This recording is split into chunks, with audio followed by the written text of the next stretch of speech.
Legal. Vamos começar nosso bate-papo aqui.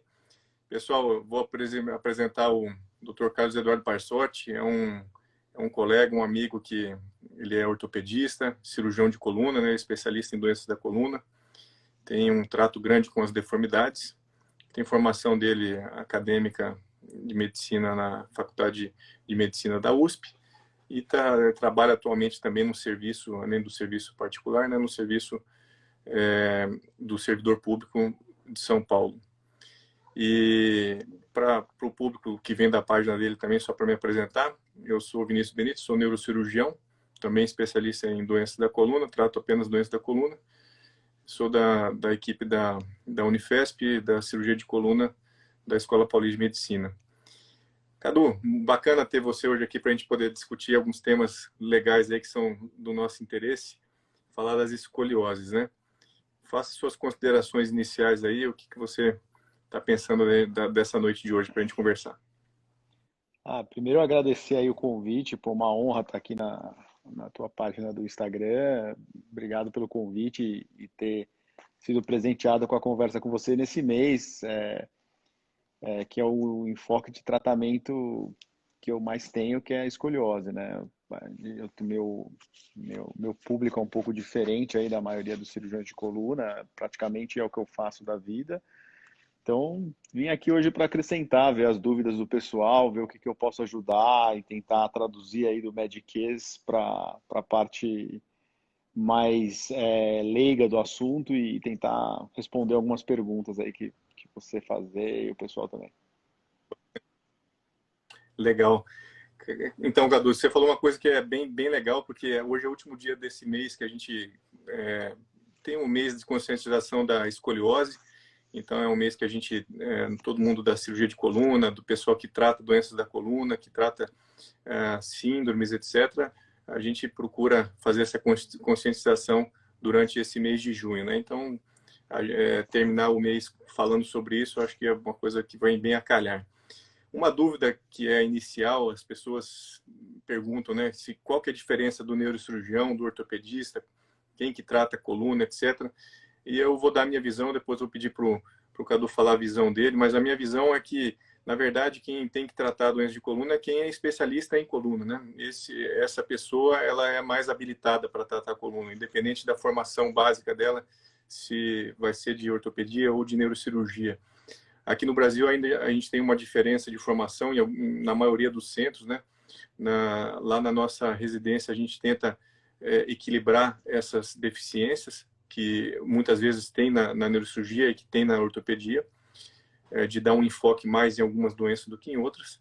Mas a gente vê que fora do país, né, eu tenho experiência fora, o Cadu também tem experiência fora, onde eu fiquei na Alemanha, os serviços eles são basicamente integrados, então o cirurgião de coluna, seja ele ortopedista ou neurocirurgião, muitas vezes você nem sabe qual que é a especialidade básica dele, sabe apenas que eles tratam coluna, porque o mais importante é que ele se dedicou, ele fez a formação dele em doenças da coluna, né? Então isso eu acho que é o grande fator impactante para a definição do que o paciente tem que procurar na hora que ele apresenta-se com uma doença de coluna, etc., né? Qual que é a tua visão sobre isso, Cadu? O que você também tem visto durante esses anos em termos de formação? E... Eu acho que é bem similar, Vini, é o que a gente sempre fala. Eu acho que a pessoa tendo enfoque em doenças, em patologias da coluna é o que importa. Então, eu acho que uma das maneiras de você saber se o seu médico tem enfoque em coluna é, primeiro, ver se ele é membro da SBC. Eu acho que a gente tem que valorizar a SBC, que é uma triagem para ver se as pessoas têm como enfoque de tratamento a coluna. Isso não quer dizer que os que não tenham SBC não saibam tratar a coluna. Quando me perguntam isso, eu também falo, o importante não é ser neurocirurgião ou ortopedista, o importante é ser médico de coluna, né? Hoje, no Brasil, as coisas são... Sociedade Brasileira de Coluna, tá, pessoal? Isso. E aí o que eu acho é isso, se o médico tem enfoque de tratamento em patologias da coluna, é quem você deve procurar para tratar a sua coluna. Acho que isso é o principal, independente de ser neuro, ortopedista, enfim. São formações diferentes um pouco na filigrana, mas acho que quando você expande aí, quando o médico vira médico de coluna mesmo, ele vai complementando a formação dele com cursos fora do Brasil, que nem a gente fez, estágios, etc. E aí você vai completando a sua formação, e dentro da formação a gente sabe também que tem os que têm mais enfoque em uma doença ou outra. Então, eu acho que isso também acontece, a gente sabe, a gente vê hoje que nos Estados Unidos você tem o cirurgião de deformidade, o cirurgião de cervical, o cirurgião de lombar, cirurgião de tumor, então a tendência é ir especializando cada vez mais, né? Mas acho que no Brasil, deixa eu acender a luz que o pessoal está reclamando que está escuro. No Brasil, o maior enfoque aí seria, acho que, privilegiar um cirurgião de coluna. Acho que isso é o mais importante. Você vê que seu médico, você vê que seu médico tem um tratamento exclusivo de coluna. Assim, eu no meu consultório, e eu sei que você no seu também, só atende praticamente coluna, assim, 100%. Eu não cuido de outras patologias. Exato, isso é legal. A visão basicamente a mesma, semelhante, muito semelhante. Pessoal, vamos falar então hoje dessa doença que é um grupo de doenças muito abrangente, né? Que são as escolioses, as deformidades da coluna. Dentro dessas deformidades, a gente poderia colocar até as cifoses aí, se der tempo a gente fala alguma coisa sobre isso também. Mas as escolioses, elas atingem, acometem desde crianças, dentro do útero mesmo, que é o que a gente chama de doenças congênitas, né? Até as crianças em desenvolvimento, ali na primeira infância, na segunda infância. Os adolescentes são muito acometidos, né? Então, grande parte das escolioses, principalmente acometem os adolescentes, que é uma parte específica que a gente chama escoliose idiopática do adolescente, que a gente vai abordar também. E na fase adulta, tanto aquelas escolioses que não foram tratadas durante a infância, elas podem se agravar, e é um tipo de doença que você vai ter que lidar. E também o surgimento de doenças de escolioses relacionadas com a degeneração da coluna, com o envelhecimento.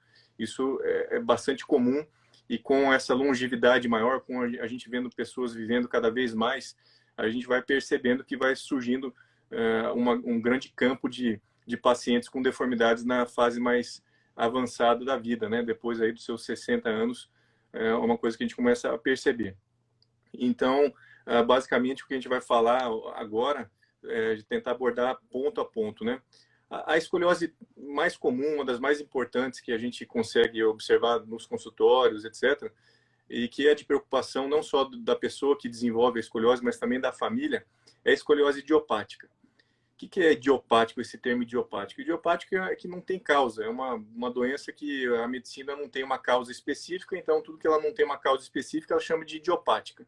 Então, é uma deformidade que vai aparecer sem um motivo determinado. Tem uma série de hipóteses, de pesquisas mostrando determinadas alterações nessas pessoas, mas não tem absolutamente nada definido que seja o causador dessa deformidade, dessa escoliose idiopática. Então, a escoliose idiopática ela acontece predominantemente no adolescente, com uma chance muito maior de ser em meninas, né? Praticamente aí 75% dos casos são em meninas e o restante, a minoria, são em meninos, na fase da adolescência inicial. Então, nas meninas em torno aí dos 9 até os 11 anos é a fase mais comum, e nos meninos um pouquinho mais, porque a maturidade deles vem um pouquinho mais à frente. Então, nos meninos em torno aí dos 10 aos 12 anos de idade, né? O início dessa doença. Como que você enxerga aí, Cadu, a escoliose idiopática para falar para os pacientes, né? Tanto em termos do diagnóstico, como que a gente consegue fazer um diagnóstico mais precoce, né? Para iniciar um tratamento numa fase que, às vezes, a cirurgia não precisa ser indicada, até a gente chegar naquela fase cirúrgica. Como que você vê isso aí? Olha, vamos lá. Eu acho importante começar pela escoliose idiopática, porque ela contém 90% dos casos, né? Então, quando a gente fala em escoliose idiopática, a gente tem que dividir ela entre as de início precoce e as de não início precoce.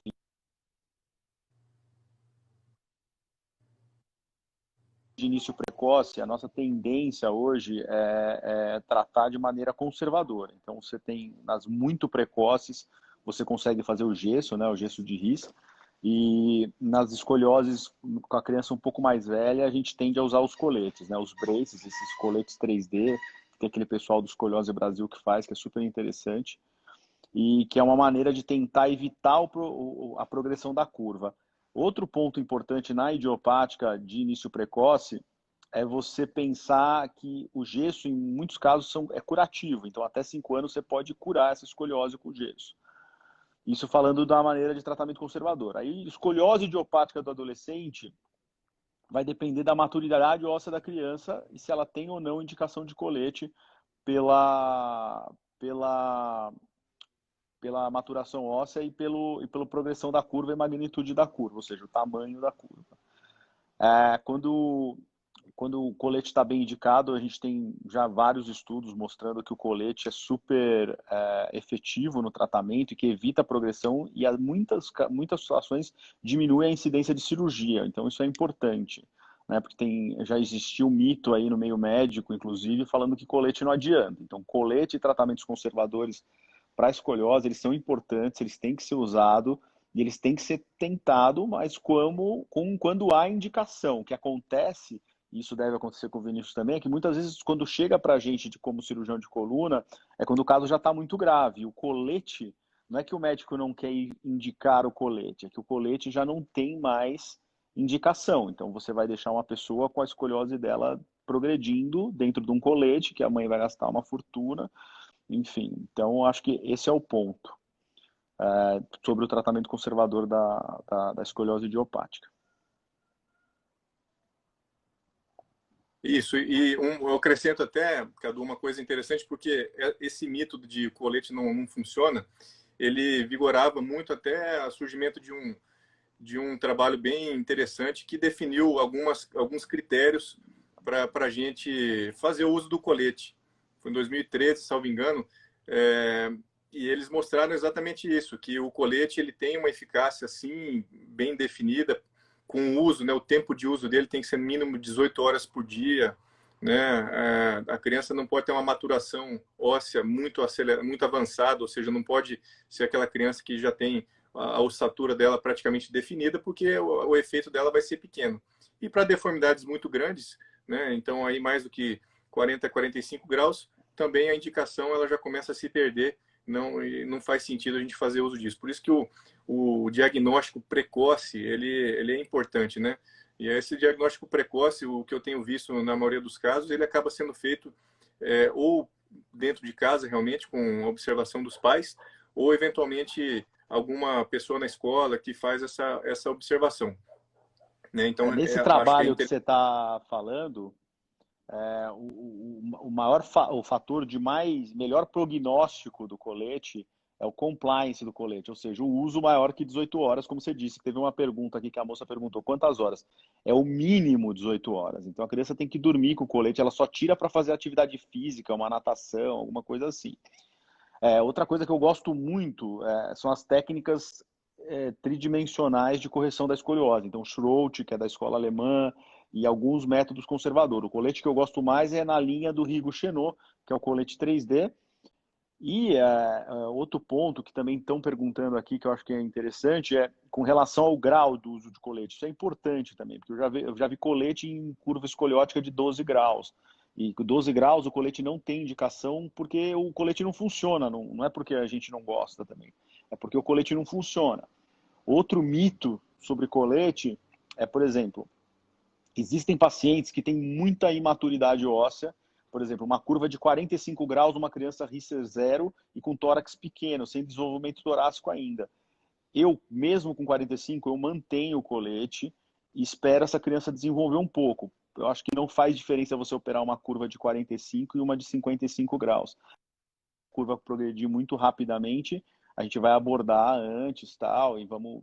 Tudo é uma troca, né? Você tem que entender qual que é o trade-off que você está fazendo ali no tratamento do paciente. Mais a função pulmonar pelo crescimento da curva, você tem que operar antes. Mas o ideal é esperar crescer um pouquinho. Eu não gosto de indicar colete de cirurgia muito precoce em criança Risser 0. outra coisa legal no tratamento de escoliose idiopática, que eu acho que é uma coisa que a gente faz, já vi você fazendo também, é o growing rods, né, que são as hastes de crescimento em crianças muito novas. Eu acho que isso mudou alguns paradigmas e hoje não se faz mais artrodeses longas em crianças muito jovens com tórax muito pequeno. Então, acho que eu acho que é um colete interno.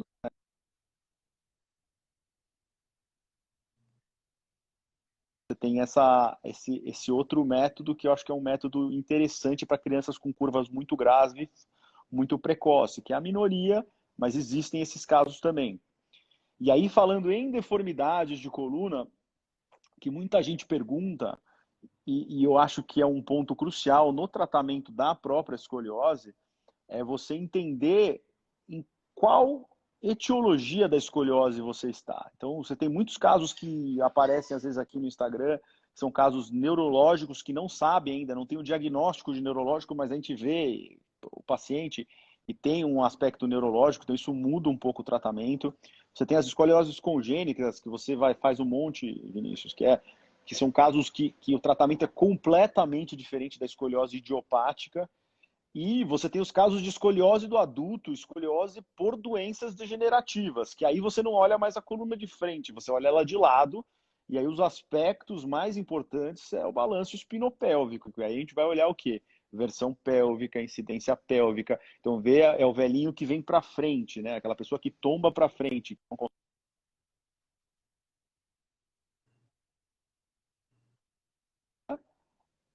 a perda do equilíbrio sagital, do balanço sagital, do desalinhamento sagital, né? Do perda dos parâmetros espinopélvicos. Então, uma coisa que eu gosto muito de falar é que às vezes as pessoas nesses meios sociais elas abordam a gente com perguntas objetivas às vezes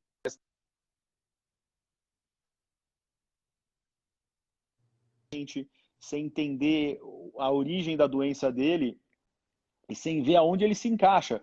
Você tem escolioses idiopáticas que na vida adulta elas vão migrando para uma deformidade do adulto. E aí você tem que estar muito mais atento aos parâmetros espinopélvicos do que ao próprio ângulo de Cobb, C60, 70, ao desvio do tronco, enfim.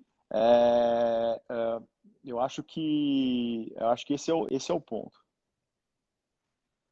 Claro, o diagnóstico puxa, é sempre o mais importante, né? O bom médico, ele começa no diagnóstico, né? Identificando bem o tipo de doença que o paciente tem. Isso aí é a base do tratamento. Se você não faz um diagnóstico correto, o seu tratamento também tem uma chance muito alta de ser errado, né? Isso acontece com toda certeza. E ainda sobre a escoliose idiopática, Cadu, a escoliose idiopática ela é extremamente gratificante em termos de tratamento, né? Porque quando ela evolui para um tratamento cirúrgico, quando a gente tem que operar essas meninas ou esses meninos, acaba que a evolução deles é muito bacana, porque a pessoa entra com um corpo, né, que muitas vezes tem a deformidade que pode causar sim dores, etc. Mas principalmente a questão estética é muito importante. A gente não pode deixar de falar da questão estética, porque pega meninas, pega numa fase de transição da cabeça das pessoas, né? As meninas estão formando toda a mente delas, então a gente sabe que no meio social isso importa bastante. São meninas que muitas vezes estão com vergonha de usar determinadas roupas, que estão com vergonha de ir numa piscina, coisas assim. Então, isso é muito gratificante porque você consegue tratá-las, quando esse caso evolui para uma cirurgia, por exemplo, e elas saem da cirurgia já com outro corpo, né? Eu falo elas porque é a maioria, mas os meninos também, né? Já saem com outro corpo. E muitas vezes a gente vê retornando aí depois de um mês, de 20 dias ou 30 dias de retorno, né? O primeiro retorno pós-cirúrgico, a gente vê essas meninas muito mais com autoestima muito maior. Elas vêm maquiadas, já vêm com um olhar diferente, né? Mais confiante. Isso é uma coisa bastante legal que tem da escoliose idiopática, né, Cadu? Eu acho que esse ponto é crucial, né? Você vê que a menina muda a parte psicológica dela inteira, né? Ela vai de uma menina embotada,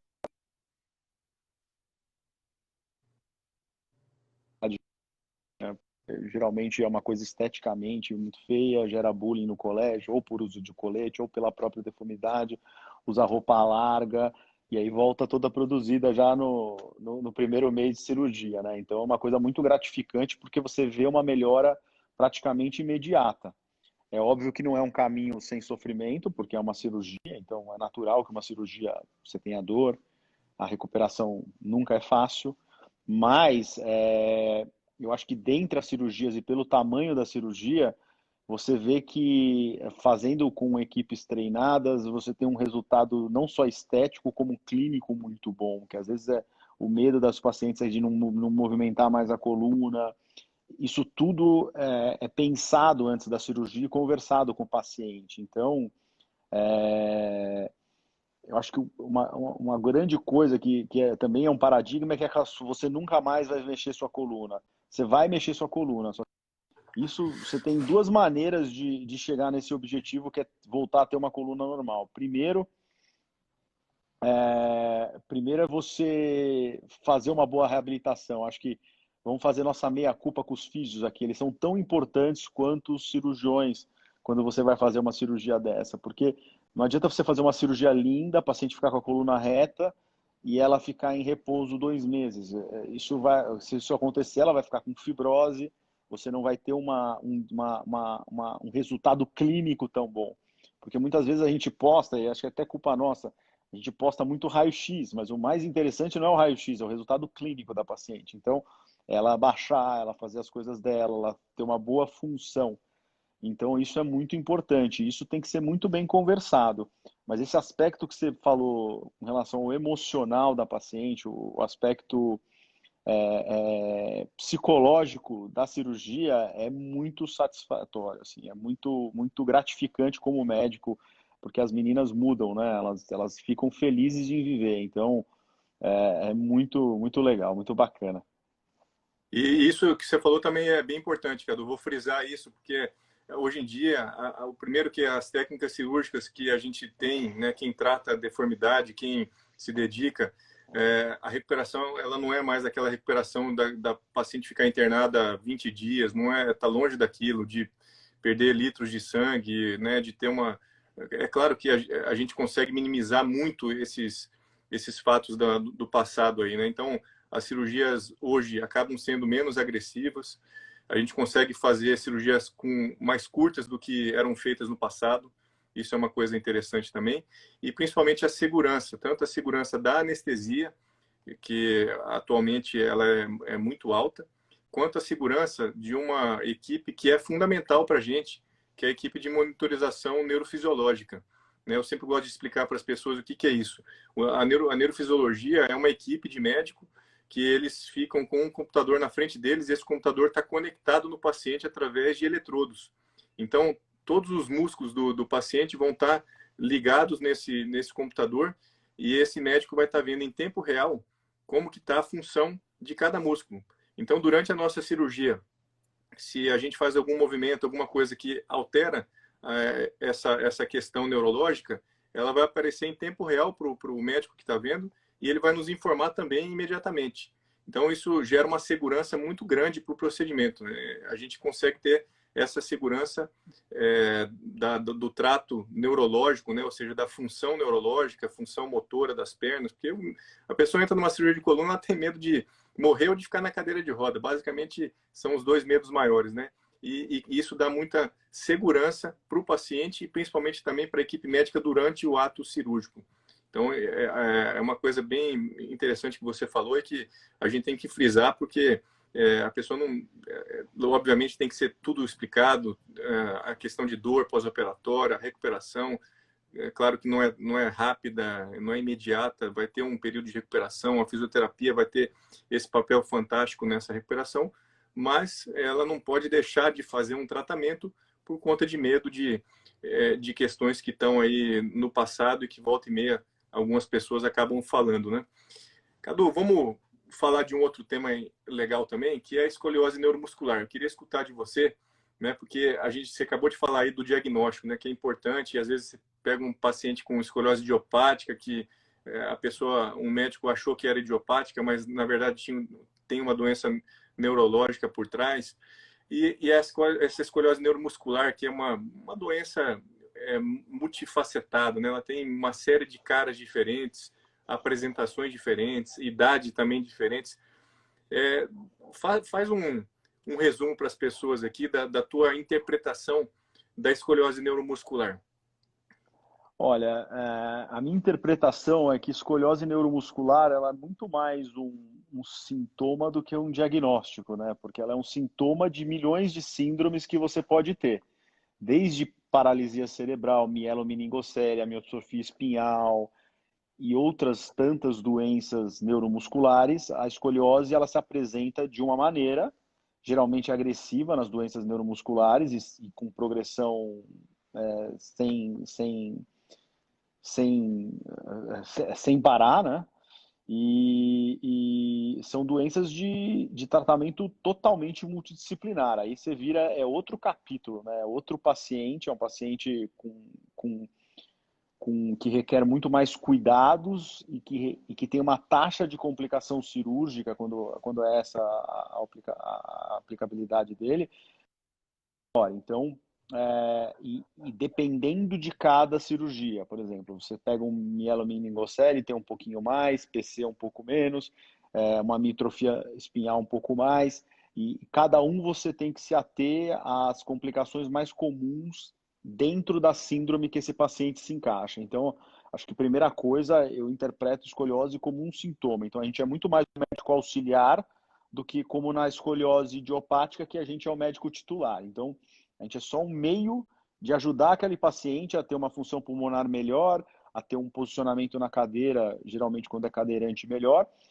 E são doenças que eu acho que o maior cuidado que a gente tem que ter, e é onde eu vejo o maior erro dos colegas, é na interpretação do que operar nesses doentes, porque a gente vê muitos colegas que não têm cancha com tratamento de escoliose, tratando escoliose neuromuscular até o ilíaco em todos os pacientes, inclusive pacientes que deambulam. Então, pacientes que deambulam, você tem que tomar um cuidado maior de não incluir o ilíaco, às vezes não descer tanto a artrodese, você privilegia mais a correção do tórax e não tanto a correção da lombar, e deixa uma deformidade residual para o paciente conseguir andar. Eu acho que tem algumas doenças que têm algumas peculiaridades e evoluções no tratamento, por exemplo, a amiotropia espinhal, hoje você tem remédios que estão melhorando o prognóstico e a função desses pacientes, e tem coisas a mais para você para entrar no protocolo muito interessantes. Então, quando você olha isso, você tem que, às vezes, até prever o que vai ser feito no tratamento daquela doença. Então, eu acho assim, é um desafio a escoliose neuromuscular, primeiro por esse aspecto de você ter conhecimento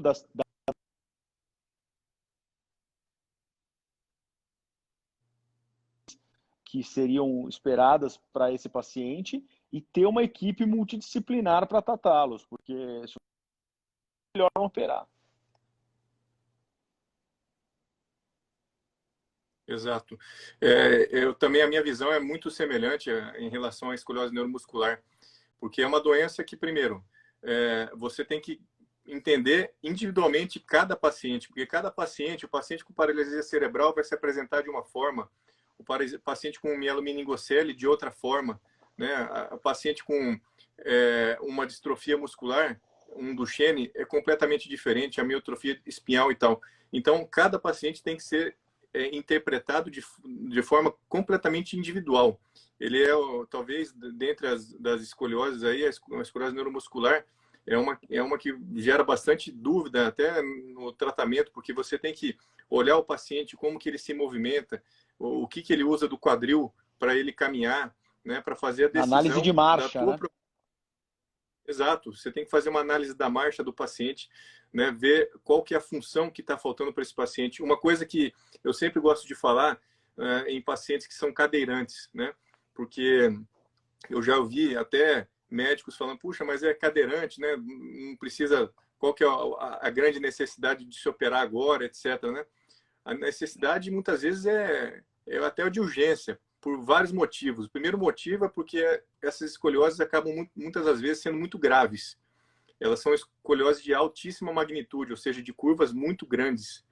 E essas curvas muito grandes, elas comprimem o tórax e comprimem, obviamente, a função do pulmão. O pulmão não consegue se expandir, essas crianças não conseguem respirar e muitas das vezes morrem por infecções respiratórias aí de recorrência, né? Fazem várias pneumonias por ano e numa dessas acaba falecendo porque não foram tratadas devidamente, né? E a segunda coisa é porque essas crianças acabam tendo um desequilíbrio, um desequilíbrio do tronco. Então, imagina uma criança que é cadeirante, que tem a mielomeningocele, por exemplo, e que ela só usa as mãos para se fazer todo sua higiene pessoal, para brincar, para escrever, etc. Se ela tiver que usar uma das mãos para se apoiar, porque ela está sendo inclinada para frente, ela já perdeu 50% da capacidade dela. Então, quando você propõe um tratamento cirúrgico, corrige a coluna dessa criança, além de aumentar o tórax dela, você deixa ela estável, você está facilitando a vida dessa criança, não só para mobilidade, para ela passar de cadeira para cama, etc., mas também para ela no trato do dia a dia, para ela comer, para ela se limpar, etc., porque ela vai ter as duas mãos livres para poder utilizar. Então, a escoliose neuromuscular, ela tem essa questão que eu penso que tem que ser muito individualizada. Então, cada doença a gente trata de uma forma, porque tem momentos de aparecimento muito diferentes, né? A gente vai falar um pouquinho mais sobre a escoliose de início precoce, falar um pouquinho mais exatamente sobre isso, mas a escoliose neuromuscular é uma das escolioses que aparece também na fase da infância e que aparece com gravidade na fase da infância, né, da primeira infância, da segunda infância, e que vão merecer tratamento. Que o colete, né, eu vi até uma pergunta aqui, o colete ajuda na escoliose neuromuscular?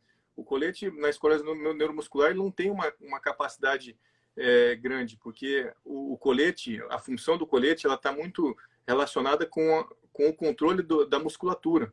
Se você não tiver musculatura ajudando, o colete também ele vai ter pouca função.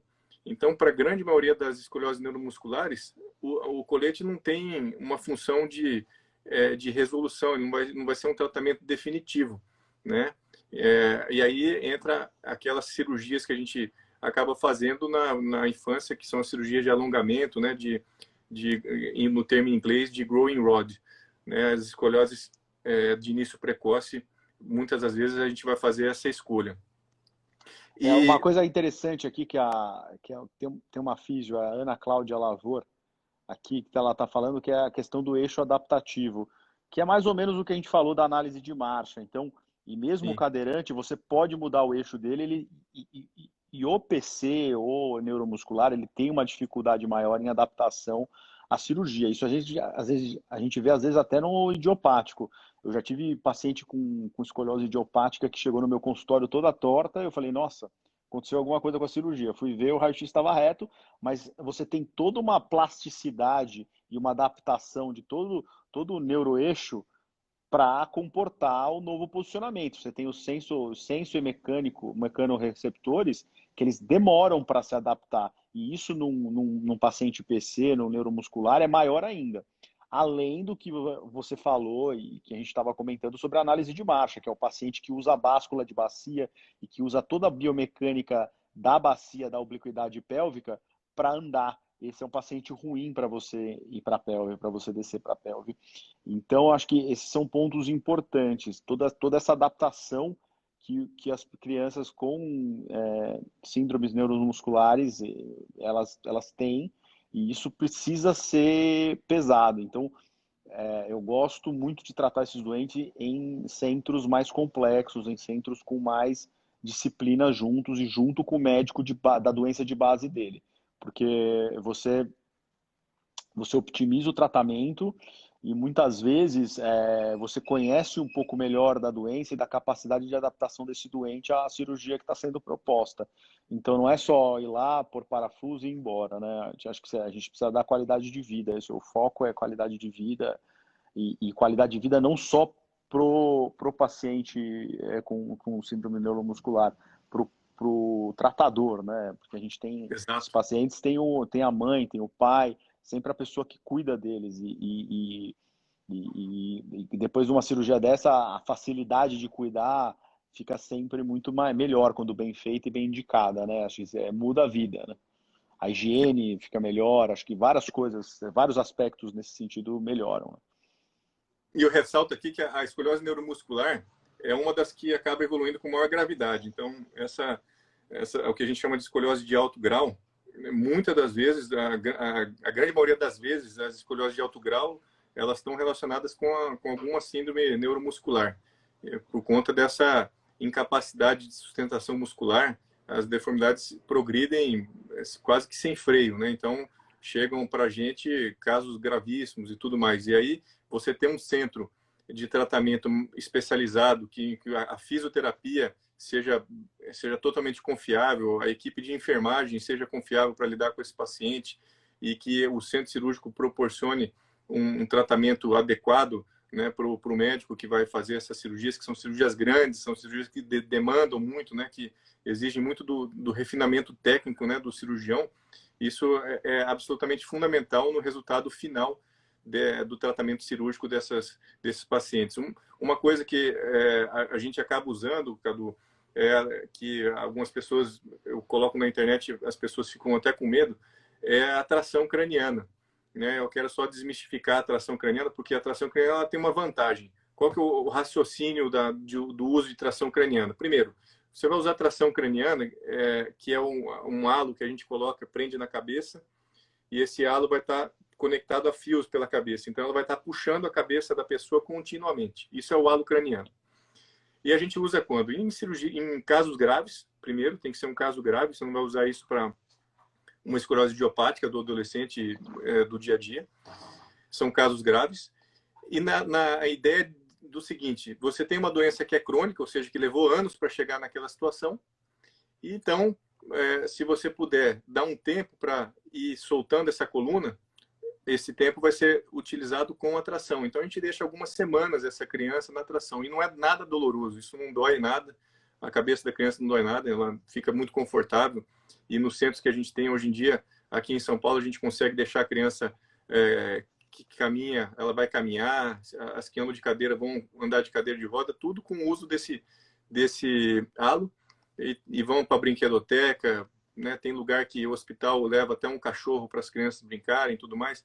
Então, consegue passar um tempo que não é tão enfadonho, não é tão ruim como algumas pessoas pensam. E o resultado cirúrgico acaba sendo facilitado, né? Porque você corrigiu já uma parte dessa deformidade com a tração e depois isso te facilita na cirurgia também, né?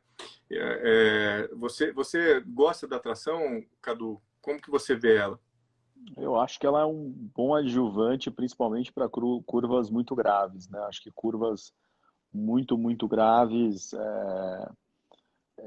é um instrumento muito útil. Eu acho que nos Estados Unidos e na Europa eles usam muito mais que a gente, porque eles têm todas aquelas mesas, inclusive a mesa cirúrgica é adaptada ao dreno, ao Gardner Wells, né?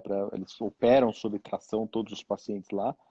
Uhum. Mas eu gosto para curvas muito graves, eu acho que tem uma utilidade principalmente em pacientes mais novos que suportam um pouco mais isso. Pacientes mais velhos, existe um preconceito sobre a tração, mas eu acho que é um bom adjuvante, sim. Legal. Cadu, tem uma doença que é muito do nosso agrado, que é a escoliose de início precoce, né? Uhum. Você trata bastante criança, eu também tenho um apreço muito grande por tratamento de crianças, né, dessas deformidades em crianças, e elas são um caso completamente à parte, né? Às vezes você lidar com uma criança que com 2 anos já começa a desenvolver uma escoliose grave, seja ela de causa congênita, né, que é uma das causas que acontece nessa fase, e a escoliose congênita, só para explicar para as pessoas, é uma escoliose que é decorrente de uma malformação de uma vértebra.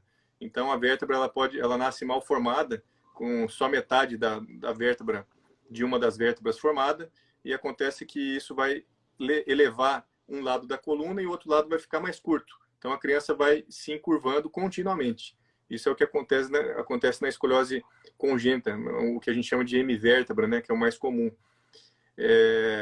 As escolioses neuromusculares também podem acometer crianças assim, né? Então, muitas crianças com mielomeningocele, aqui no Brasil a gente ainda vê bastante, e que desenvolvem essa escoliose de início precoce.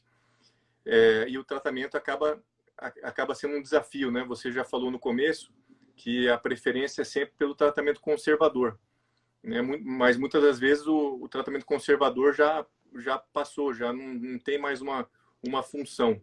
e aí entra o tratamento com o que a gente tem de mais moderno hoje em dia, que é o sistema de crescimento, o sistema de alongamento, ou em inglês, o termo em inglês de growing rod, né? Fala um pouco para a gente, Cadu, sobre a tua experiência, a tua visão das crianças com escoliose de início precoce. Eu acho que você tem que dividir como a classificação faz, né? Eu acho que você tem a etiologia congênita, que você pode tratar tanto com growing rods, porém você tem aquela cirurgia que você também gosta bastante de fazer, que eu gosto, que é a cirurgia do Harms, que é a hemivertebrectomia. Às vezes o problema é muito focal, uma hemivértebra localizada, e você pode tratar o paciente e resolver a escoliose dele com 4 parafusinhos, tirando a hemivértebra. Eu acho que é uma cirurgia muito eficiente, é uma cirurgia que eu gosto muito, porque ela resolve o problema, né?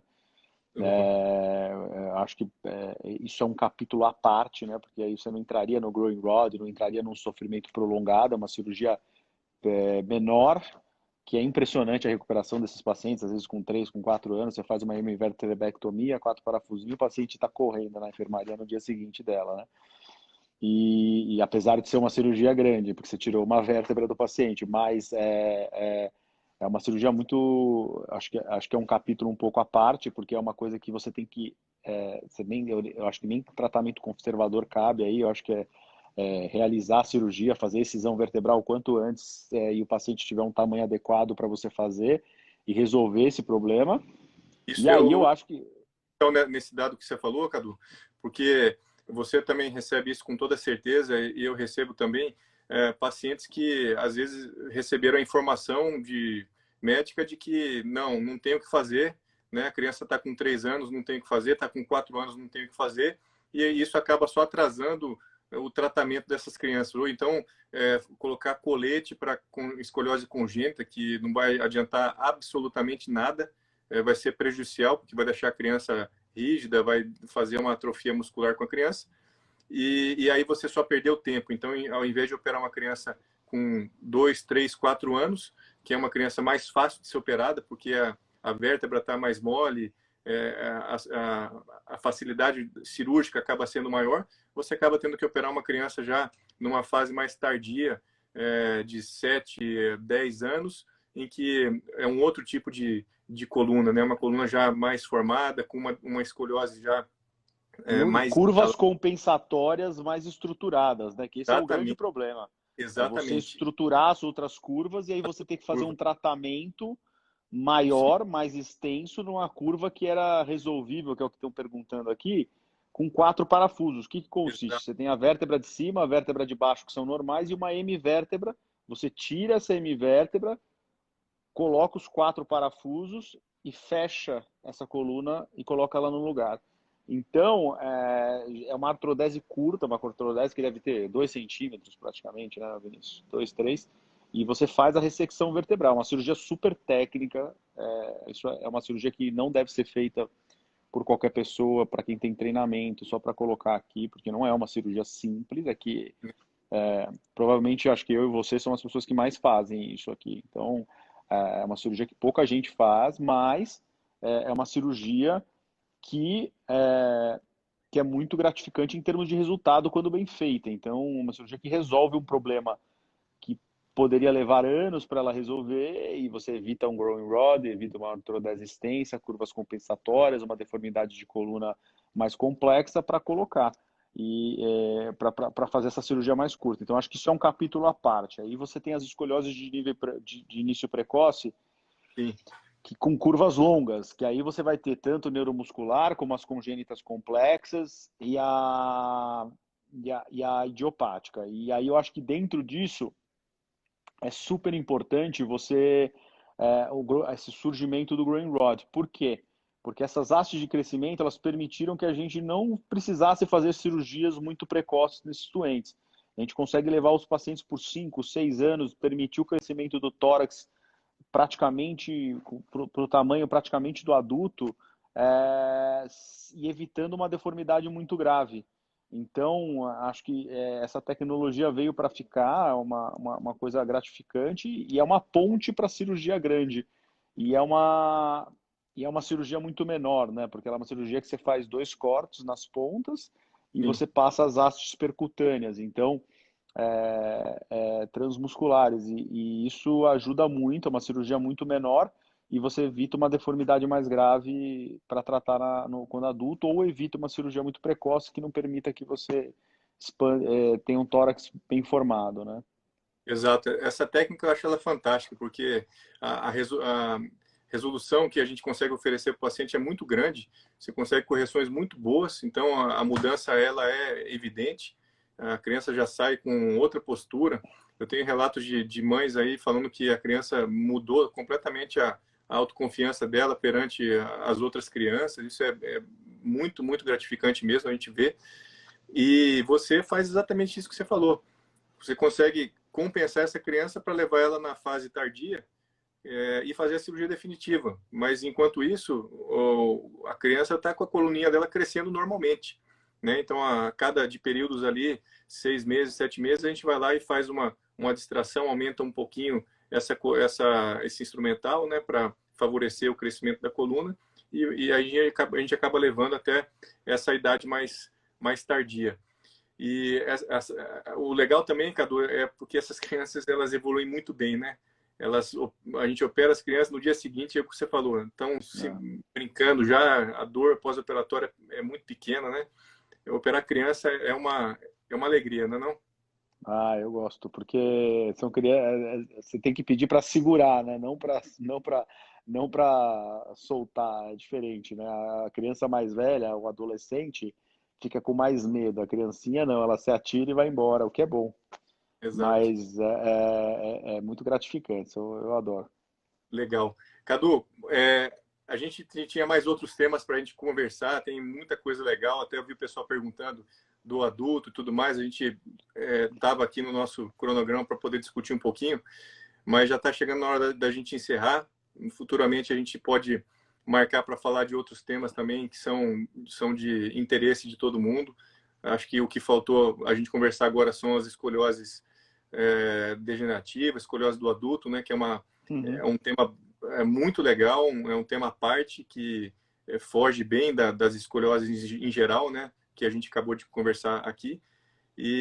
Mas com certeza no futuro a gente volta a abordar esse tema, as pessoas vão, vão gostar também dessa conversa. Eu acho que foi bem bacana, eu queria agradecer bastante a tua disponibilidade aí para conversar comigo essa noite aí. E um grande abraço para você e para quem está escutando a gente hoje. Um abraço, Vini. Obrigado a todo mundo aí por escutar a gente, por ter visto esse live. Obrigado pelo convite. E a gente vai se vendo aí. Tá? Abraço, abraço a todo Se mundo. alguém Tchau, tchau. tiver alguma pergunta, quiser mandar para o Cadu, quiser mandar para mim, fiquem à vontade, que na medida do possível a gente vai respondendo essas perguntas também. Tá bom? Obrigado, abraço. Um abração. Tchau, tchau. Tchau, tchau. Valeu.